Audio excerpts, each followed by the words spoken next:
Becoming a chameleon, adjusting your English for informal settings. Hello everyone. Welcome back to our English learning series.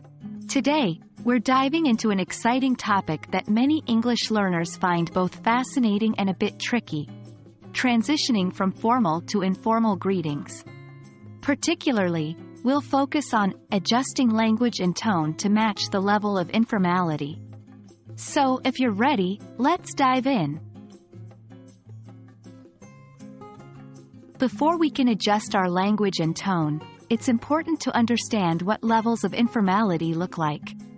In English, we have several layers of formality.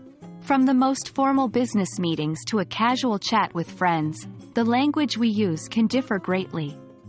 In informal settings, we often use first names, slang, contractions, and sometimes even incomplete sentences.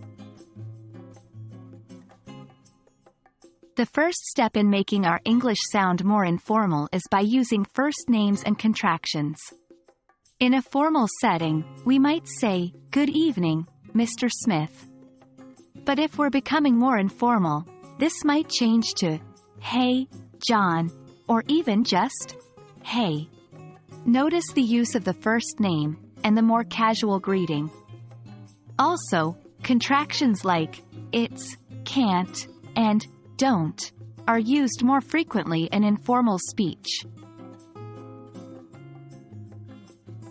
Slang and idiomatic expressions are the spices of the English language.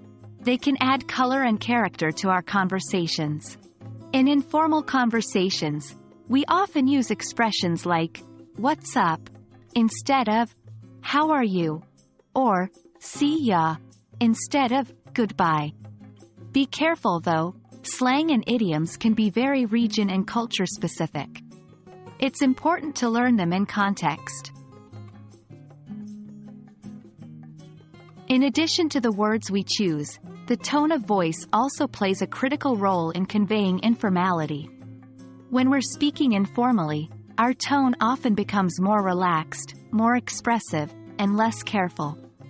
We might speak a bit faster, use more intonation, and express more emotion in our voice. Imagine you're talking with a good friend. That's the tone you want to aim for in informal conversations. And there you have it, folks. Remember, transitioning from formal to informal English is all about being a language chameleon. It's about adjusting your language and tone to match the level of informality. Practice these tips, and soon, you'll be navigating through different English settings like a pro. Thanks for joining us today. We hope you found this video helpful. Tune in next time for more useful English learning tips. Until then, keep practicing and stay curious.